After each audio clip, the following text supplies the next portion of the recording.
The emergency alarm rang through the Great Hall of the Federation Council on Centauri Prime. Captain Jake Morrison ran down the long corridor, his boots making loud sounds on the metal floor. Other officers moved quickly past him, all heading to the same place. Something big had happened, and nobody knew what it was. Jake pushed through the heavy doors into the council chamber. The room was full of aliens from 12 different worlds. Their voices mixed together in a loud buzz of worry and fear. At the center of the room stood Admiral Zara Vex, her green scales shining under the bright lights. Her red eyes looked angry and scared at the same time. "Order! We need order!" shouted Kethnor, the insect-like council leader. His forearms waved in the air as he tried to get everyone to be quiet. "We must discuss this problem like civilized beings." Jake found an empty seat near the back. He had been Earth's representative to the Federation for 3 years now. Most of the time, his job was boring. Earth was still new to the galaxy, and the other species saw humans as simple farmers and miners. They were not wrong, Jake thought. Earth had joined the Federation only 50 years ago, and they still used old technology compared to everyone else. "The Hegemony fleet is gone," Admiral Zara said, her voice cutting through the noise. "All 200 ships. They were last seen near the Sol system 3 days ago." The room went quiet. Jake felt his heart beat faster. The Sol system was Earth's home. The Hegemony fleet was the most dangerous military force in the galaxy. They had broken away from the Federation 5 years ago and had been attacking peaceful worlds ever since. "What do you mean, gone?" asked Tal Murden, the strange energy being that represented the ethereals. When Tal spoke, the air around him glowed with soft blue light. "Gone means gone," Zara replied. "No wreckage, no distress signals, no survivors. Our long-range sensors show empty space where the fleet should be." Jake tried to look surprised, but inside he felt relief. The Hegemony ships had been heading toward Earth. Everyone had expected the worst. Earth had no real military to speak of. Their ships were slow and carried weak weapons. A single Hegemony warship could destroy an entire human colony. Could they have encountered a natural phenomenon? Asked Dr. Voth, a tall gray alien with big black eyes. "A black hole, perhaps, or a neutron star?" "We checked," Zara said.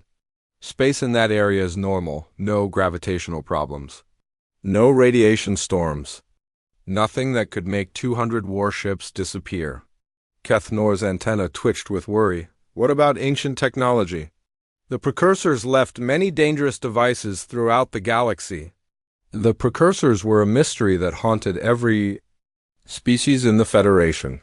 Long ago, an advanced race had built amazing machines and then vanished.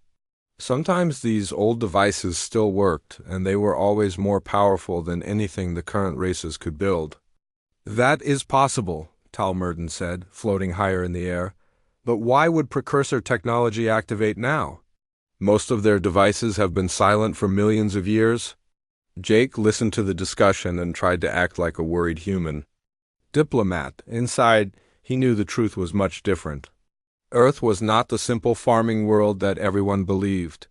Humans had secrets that would shock the entire galaxy. Admiral Zara turned to look at Jake.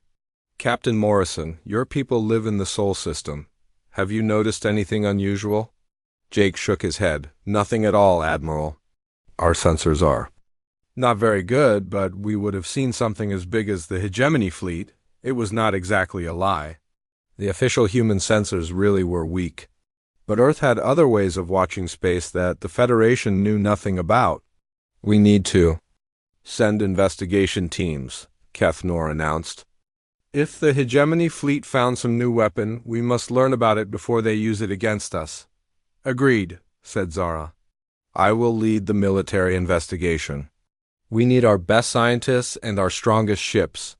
The ethereals will provide psychic scanning support," Tal Murden added. "If there are any life forms in the area, we will find them." Jake felt a small worry in his stomach. The ethereals were dangerous because they could read minds and detect things that normal sensors could not find. But he trusted that Earth's protections would work. "When do we leave?" Jake asked. "Tomorrow," Zara replied. We will gather at the edge of the Sol system and begin our search there. The meeting continued for 2 more hours. The council members made plans and shared theories about what had happened to the missing fleet. Some thought the ships had found a new enemy. Others believed they had discovered treasure and were hiding it. A few worried that the hegemony had found a way to become invisible. None of them suspected the truth. After the meeting ended, Jake walked slowly back to his quarters. The station's corridors were quieter now, but he could still feel the tension in the air. Everyone was scared of what they might find in human space. In his room, Jake activated his private communication system. The device looked like a simple human computer, but it was much more than that. Within seconds, he was connected to a secret facility on Earth. "Report," said a woman's voice. "Admiral Hayes, the Federation is sending investigation teams to Sol. They will arrive tomorrow." "We expected this," Admiral Lisa Hayes replied. "Are the Ethereals coming?" "Yes, ma'am. Talmurden will be leading their group." "That could be a problem. Their psychic abilities are strong, but our new shielding should protect us." Jake looked out his window at the stars. Somewhere out there, the hegemony fleet was still alive. Their crews were safe in Earth's custody, probably confused about what had happened to them. "What are your orders, Admiral?" "Continue playing your role. Act surprised by whatever we let you find. Remember, Earth is just a simple farming world with weak technology." "Understood. What about the prisoners?" "They are comfortable and well-fed. Most of them seem relieved to be away from their commanders. The hegemony treated their own people badly." Jake smiled. That was very human, he thought. Even their enemies were treated with kindness. "One more thing, Captain," Admiral Hayes said. "Tomorrow you will see some of what we have built. Try not to look too impressed." The connection ended, and Jake prepared for bed. Tomorrow would bring the first real test of Earth's greatest secret. For 50 years, humans had pretended to be weak while building the most advanced civilization the galaxy had ever seen. The dangerous fleet had not vanished. It had simply met its match. The Federation investigation fleet dropped out of hyperspace at the edge of the Sol system. Captain Jake Morrison stood on the bridge of the reptilian cruiser Fierce Wind, watching the familiar sight of his home system through the main screen. The sun looked small from this distance, but he could see the planets moving in their ancient dance around the star. "Begin deep scans," Admiral Zara ordered her crew. Her green fingers moved over the control panel with practiced skill. "I want to know everything about this area of space." Dr. Sam Roberts floated beside Jake in his environmental suit. The human scientist had joined the investigation team as an expert on Sol system conditions.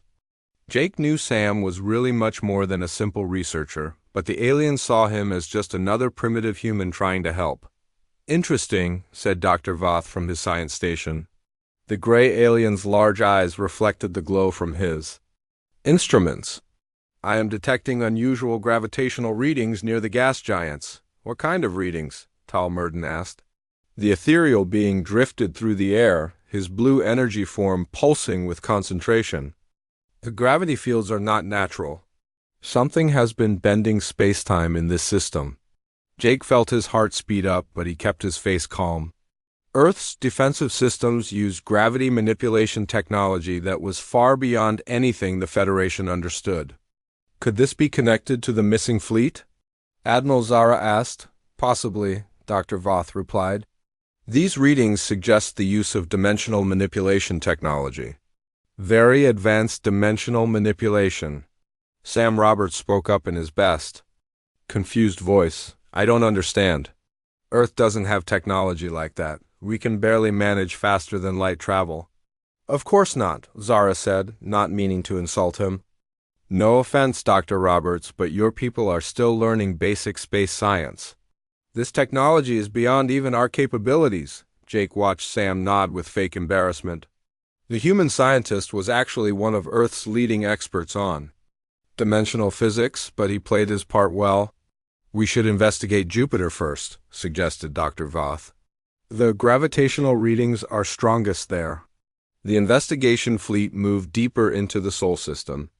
Jake counted 12 ships from Different Federation worlds, each carrying the best scientific equipment their civilizations could build. None of them realized they were being watched by sensors that could count the atoms in their hull plating. "Admiral," called the communications officer, "we are receiving a transmission from Earth." "Put it through," Zara ordered, the main screen. Changed to show the face of President Claire Wilson, Earth's elected leader. She looked worried but friendly, exactly as Jake had expected. "Welcome to our system, Admiral Zara," President Wilson said. "We heard about the missing hegemony fleet. Earth offers any help we can provide, though I fear our resources are limited." "Thank you, President Wilson," Zara replied politely. "We appreciate your cooperation. We may need to scan some of your outer planets. Of course, we have nothing to hide." Jake almost smiled at that comment. Earth had more secrets than the rest of the galaxy combined, but they were very good at hiding them. As the investigation fleet approached Jupiter, their sensors began picking up strange readings.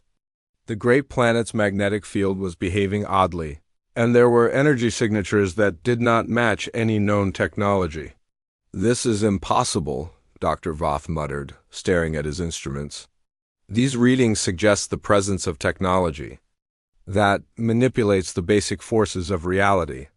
Tal Murden suddenly jerked backwards through the air. His blue glow flickered and dimmed. "Something is interfering with my psychic abilities. There is a kind of static in the mental realm." "Static?" Admiral Zara turned to look at the ethereal. "What do you mean?" "I cannot read the thoughts of the humans clearly. There is some kind of psychic shielding in this system." Jake felt Sam tense beside him. This was the moment they had worried about. The ethereals were the only species that might be able to detect Earth's hidden activities through psychic scanning. "That is strange," Sam said carefully. "Earth has never developed psychic shielding technology." "No," Tal agreed, floating closer to examine Sam with glowing eyes. "This shielding is not coming from your people. It is built into the fabric of space itself in this system." Dr. Voth looked up from his console with excitement. "Admiral, I think I understand what happened to the hegemony fleet." "Explain," Zara ordered. "The gravitational readings, the dimensional manipulation, the psychic interference, it all points to one conclusion.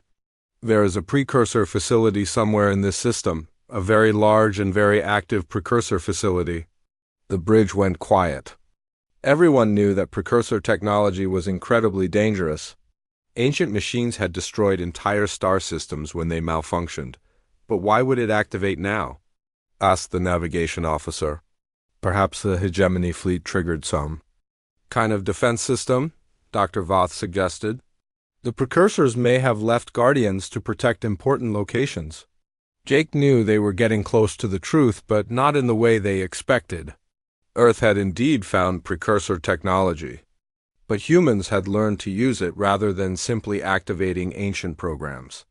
"We need to find this facility," Admiral Zara decided. "If the precursors have defense systems that can make entire fleets disappear, the Federation must know about it."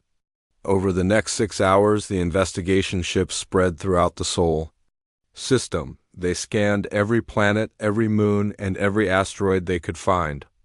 Their instruments detected more and more evidence of advanced technology, but they could never pinpoint its source. Captain Ron Blake watched the alien ships from his hidden position near Saturn's rings.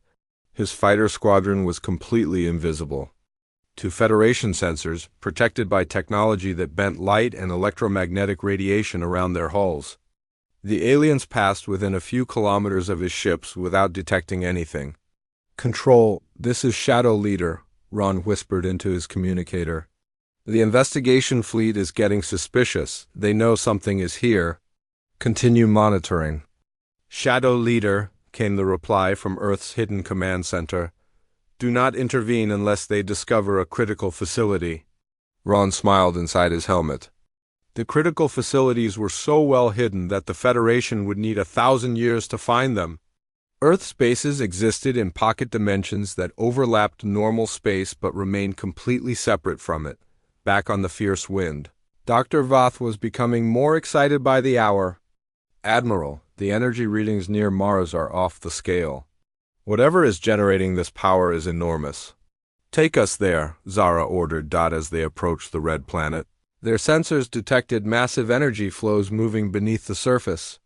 The readings suggested technology that could power entire star systems. This is incredible, breathed Dr. Voth. And the power generation system is using principles we don't even understand. Sam Roberts pretended to study the readings with confusion. Could this explain what happened to the hegemony fleet? Definitely, Tal Murden replied, his glow brightening as he tried to penetrate the psychic static. If they encountered defensive systems powered by this energy source, they would have had no chance. But where are the ships? Asked Admiral Zara. Even if they were destroyed, there should be debris. Not necessarily, Dr. Voth said thoughtfully. Advanced dimensional technology could transport matter to parallel universes. The ships could still exist, just not in our reality. Jake had to admit the alien scientist was clever. That was exactly what had happened to the hegemony fleet, though the parallel universe was actually a carefully constructed pocket dimension, where the enemy crews were being held as comfortable prisoners. Admiral, the communications officer, called out, "We are receiving a priority message from Federation Command." Zara activated the long-range communicator. The image of Keth Nor appeared on the screen, his antenna twitching with agitation. "Admiral, you must return immediately," the council leader said. "We have received intelligence that another hegemony force is assembling. They plan to attack the Sol system with 500 ships." The bridge fell silent. 500 hegemony. Warships was enough firepower to destroy every planet in the system. When? Zara asked. Within the next few days. They believe their missing fleet discovered something valuable in human space. Jake felt cold fear run through his body. Not fear for Earth. He knew his world could handle 500 enemy ships as easily as 200. But if Earth had to defend itself openly, their secret would be exposed. "We need to evacuate the human colonies," Zara said, turning to look at Jake and Sam. "I'm sorry, but your people cannot survive an attack of this magnitude." "We understand," Jake replied, though. Inside he was already making plans. "We will contact Earth immediately." But as the investigation fleet prepared to leave the Sol system, none of them realized they were about to witness the most shocking revelation in galactic history. Earth was not a helpless world waiting for rescue. Earth was the most dangerous military power the galaxy had ever seen. The Hegemony Revenge fleet moved through space like a dark storm. 500 warships arranged in perfect battle formation, each one bristling with weapons that could crack planets. Supreme Commander Vorth Krage stood on the bridge of his flagship, the Destroyer of Worlds, and watched the stars grow brighter as they approached the Sol system. Vorth was a Bruthan, nearly 3 meters tall with 4 powerful arms and skin-like armored plates. Scars covered his face from 100 battles, and his yellow eyes burned with hatred. The humans had somehow made his fleet disappear, and he would make them pay with their lives. "How long until we reach the human system?" He growled at his navigation officer. 6 hours, Supreme Commander, the small alien replied, trying not to show fear. "Good, send word to all ships. We will destroy every human world, every human station, every human ship. Nothing will survive." Meanwhile, in Earth's hidden command, center beneath the Pacific Ocean, General Kate Sullivan watched the approaching enemy fleet on her tactical display.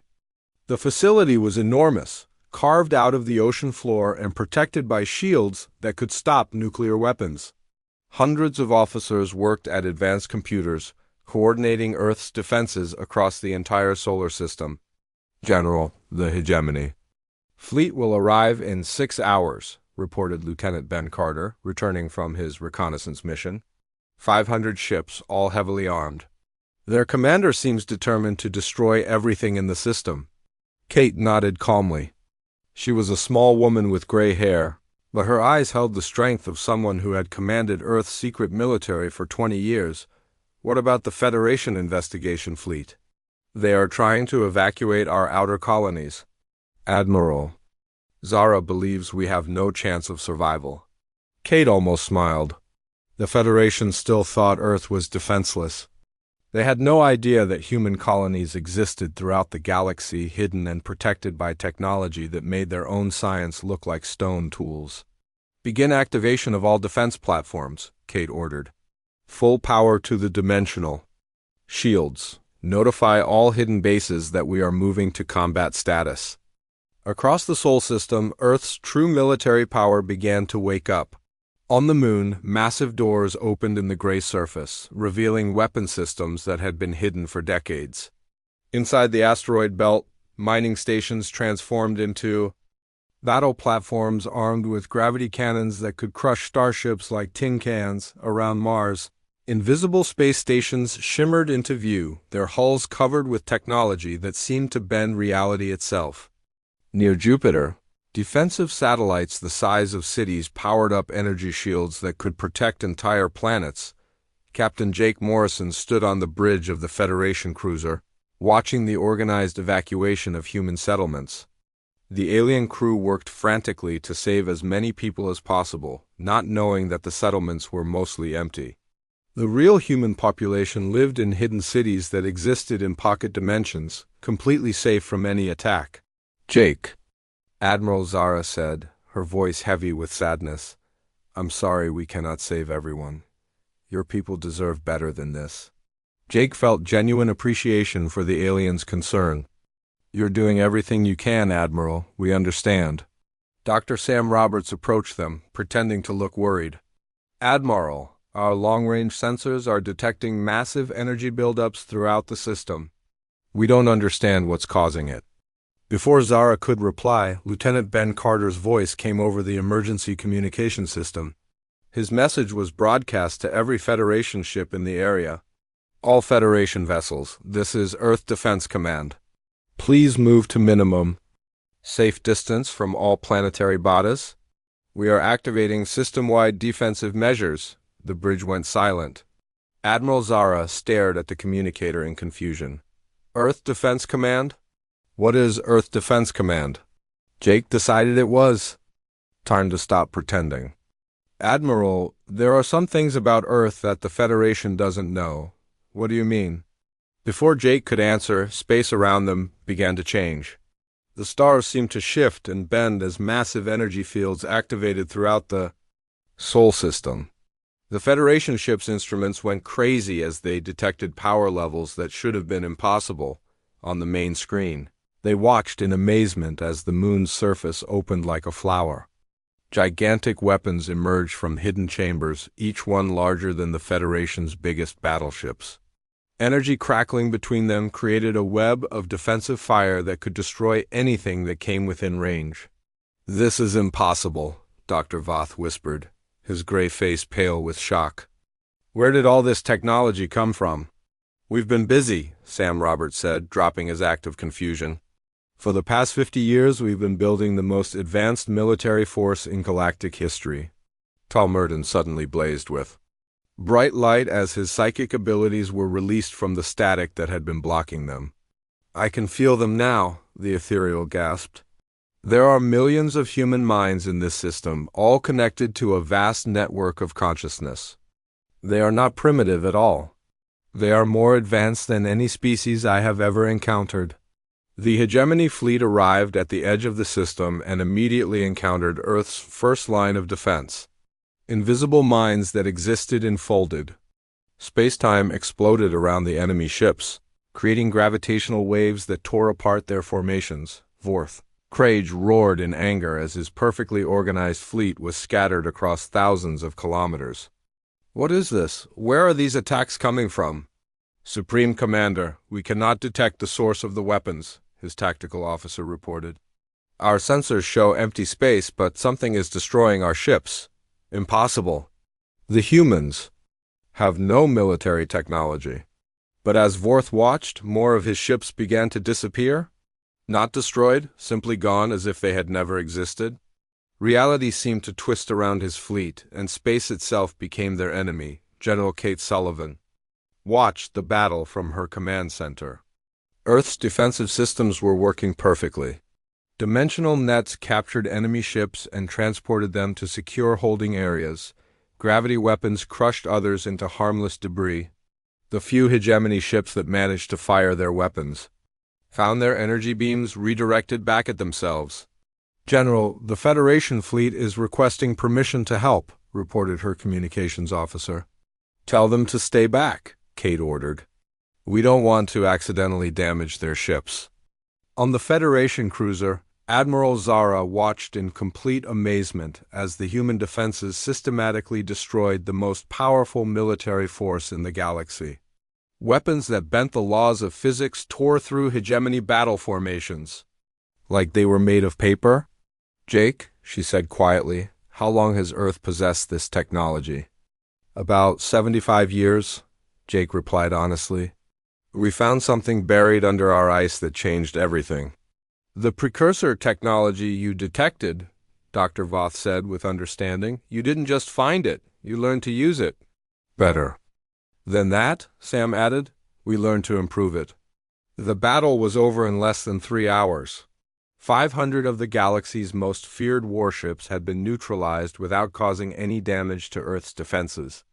Most of the enemy crews had been captured alive and were already being transported to comfortable prison facilities where they would be treated with the same kindness as the first hegemony fleet. Supreme Commander Vorthkrage found himself standing in a white room with soft beds and tables filled with food.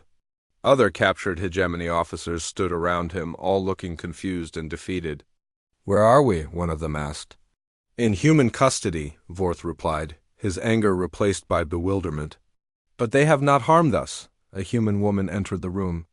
She was young and friendly, wearing a simple uniform with no weapons. "Welcome," she said in perfect Bruthan language. "I am Dr. Kelly Adams. I am here to make sure you are comfortable while our leaders decide what to do with you." "You speak our language?" Vorth said with surprise. "We speak everyone's language," Kelly replied with a smile. "We have been studying all the galactic species for decades. We know more about your cultures than you might expect." Back in space, the Federation investigation fleet slowly approached Earth. The planet looked the same as always: blue oceans, white clouds, green continents. But now they knew the truth. This peaceful-looking world was the most powerful military force in the galaxy. "Request permission to enter Earth orbit," Admiral Zara transmitted. "Permission granted," came the reply from President Claire Wilson. "Welcome to Earth, Admiral. I think it's time we had a proper conversation." As the Federation ships approached the blue planet, they could see massive structures rising from the oceans. Space elevators stretched into orbit, connecting to battle stations that dwarfed anything the Federation had ever built. Cities floated in the clouds, held up by gravity manipulation technology that made their movement look like magic. Jake Morrison looked out at his homeworld and felt pride swell in his chest. Earth had kept its secret for half a century, protecting the galaxy while allowing other species to believe they were in charge. But now the truth was revealed. Humanity was not the galaxy's youngest member. They were its secret guardians, and they had just proven that even the most dangerous enemies could not threaten the peace they had sworn to protect.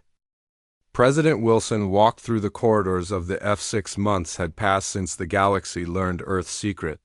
Ambassador Jane Foster stood on the observation deck of the Hughes Harmony, watching as the great ship moved between dimensions toward the former hegemony territory. The journey that would have taken months using Federation technology now required only hours with Earth's dimensional drive systems. "Ambassador, we are approaching the Kalar system," announced Captain Don Mitchell from the bridge. The Harmony was Earth's new diplomatic vessel, designed to serve as both embassy and demonstration of human capabilities. Its hull gleamed with materials that seemed to bend light around them, and its engines could move the ship across the galaxy in days. Jane looked out at the stars and felt amazement at how much had changed. The Galactic Federation had been reformed as the Terran Federation, with Earth taking the role of protector rather than ruler. Humanity shared its technology freely, but only with species that proved their commitment to peace. "Take us to the main colony world," Jane instructed. "I want to see how the resettlement program is working." The former hegemony territory had been transformed into something unrecognizable. Worlds that had once been military bases now bloomed with gardens and peaceful cities. Former soldiers worked alongside Federation citizens to build new communities where different species could live together without fear. As the harmony dropped out of dimensional space near Calor Prime, Jane could see the results of 6 months of cooperation. The planet's surface was covered with gleaming cities that used Earth's clean energy technology. Space stations orbited overhead, their hulls grown from living metal that could repair itself and adapt to changing conditions. "Incredible," said Dr. Helen Brooks, Jane's scientific advisor. "The atmospheric processes have completely cleaned the air. You can actually breathe on the surface now without protective gear." Captain Dan smiled as he guided the ship toward the main spaceport. "The Bruthan colonists are especially happy about that. Their old homeworld had terrible air pollution from centuries of industrial warfare." Jane activated the ship's communication system. "Calor Prime Control, this is Ambassador Foster requesting permission to land." "Permission granted, Ambassador," came the reply in a voice she recognized. "Welcome back to Calor Prime." The voice belonged to former Supreme Commander Vorth Krage, who now served as the planetary administrator. The transformation of the brutal warrior into a peaceful leader had been one of the most remarkable changes in the new galaxy. The Harmony set down gently in the spaceport, its landing systems using gravity manipulation to avoid any damage to the surrounding area. Jane and her team walked down the ramp into warm sunshine and clean air that smelled of growing plants. Instead of weapon exhaust. Vo. Arth Krage waited for them at the landing pad, but he looked nothing like the terrifying commander who had once led fleets of destruction. His armor had been replaced with simple work clothes, and his scarred face showed genuine happiness instead of rage. "Ambassador Foster," Vorth said, bowing his massive head respectfully. "Thank you for coming to see our progress." "The pleasure is mine, Administrator Krage," Jane replied. "The reports from Earth mentioned impressive developments, but seeing it in person is amazing." They walked through the spaceport toward the city center. Former hegemony soldiers worked alongside Federation citizens, using Earth's construction technology to build homes and schools. Children from different species played together in parks where the grass grew green and thick under an artificial sun that provided perfect light without harmful radiation. "How are the integration programs working?" Jane asked as they passed. "A school where young Bruthans learned mathematics from a human teacher." "Better than we hoped," Vorth replied. "Many of our people had never experienced peace before. They are discovering talents they never knew they had when they are not focused on warfare." Dr. Brooks stopped to examine a medical clinic where Earth's healing technology was being used to treat patients from dozens of different species. "The health improvements must be significant." "Disease has been virtually eliminated," Vorth confirmed. "Injuries that would have meant permanent disability can now be healed completely. Our people are living longer, healthier lives than ever before." They continued through the city, observing markets where traders from across the galaxy exchanged goods and ideas. The Federation's old trade barriers had been eliminated, and Earth's transportation technology made it possible to move cargo between distant worlds in hours instead of months. "What about the former military commanders?" Jane asked. "Are they adapting to civilian life?" Vorth's expression grew thoughtful. "Most of them, yes. A few still struggle with the concept of peace. But even they cannot argue with the results. Our people are happier and more prosperous than they ever were under the old system." As they reached the city center, Jane saw a massive statue that had been erected in the main plaza. It showed figures from different species working together to build something beautiful, their hands joined in cooperation rather than raised in warfare. "This is our monument to the new era," Vorth explained. "It reminds us that strength comes from unity, not conquest." Captain Dan joined them in the plaza, having finished his inspection of the spaceport facilities. "Ambassador, we have received a priority message from Earth. President Wilson requests a conference call with all regional administrators." Jane nodded.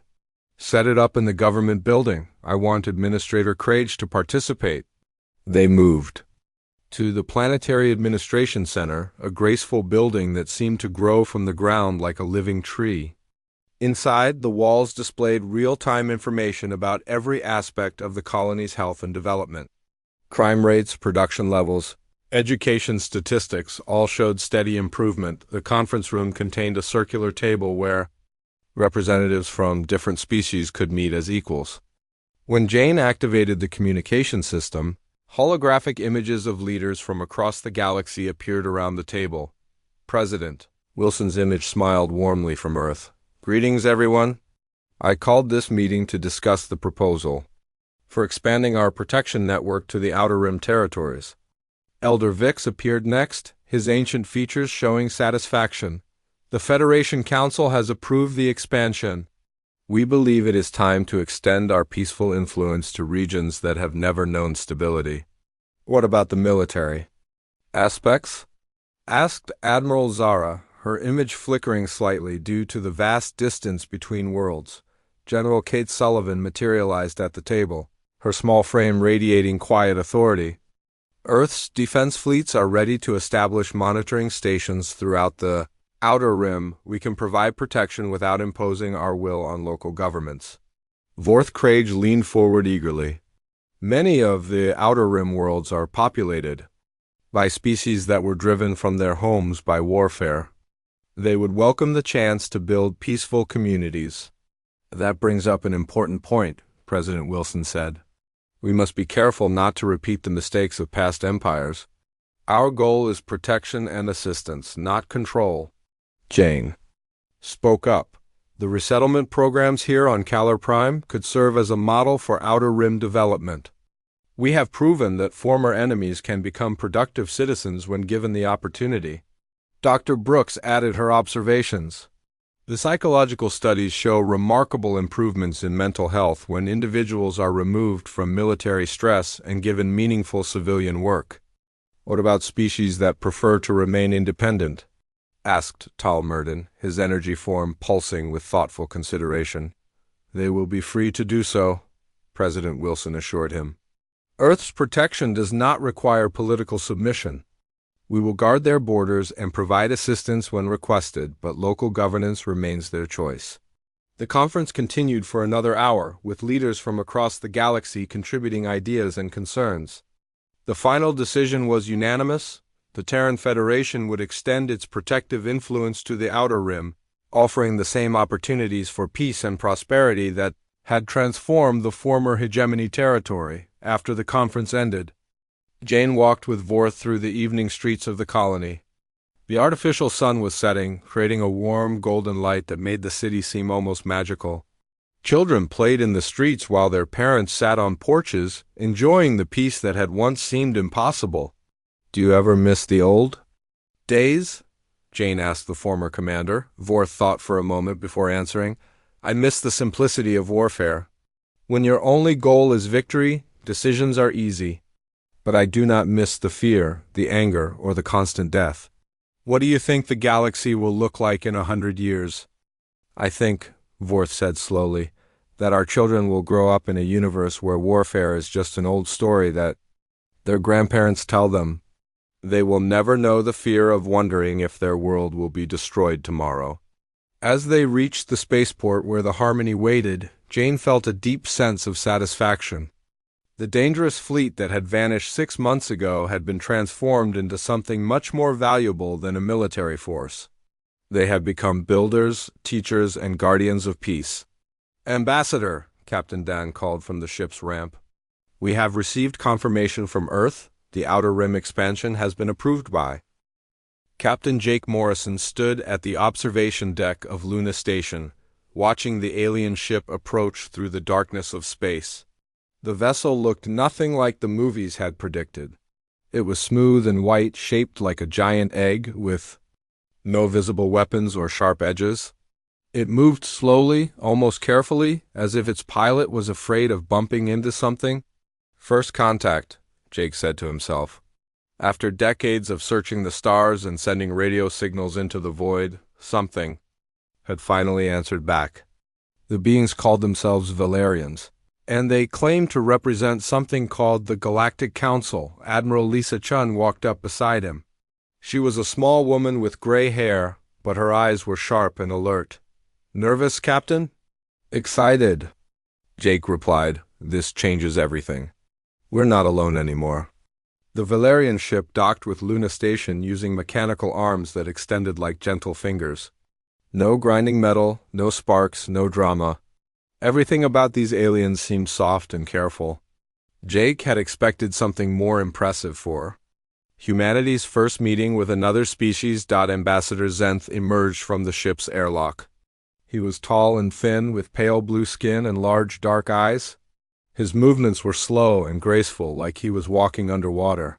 Behind him came two other Valerians, carrying what looked like gifts wrapped in shimmering cloth.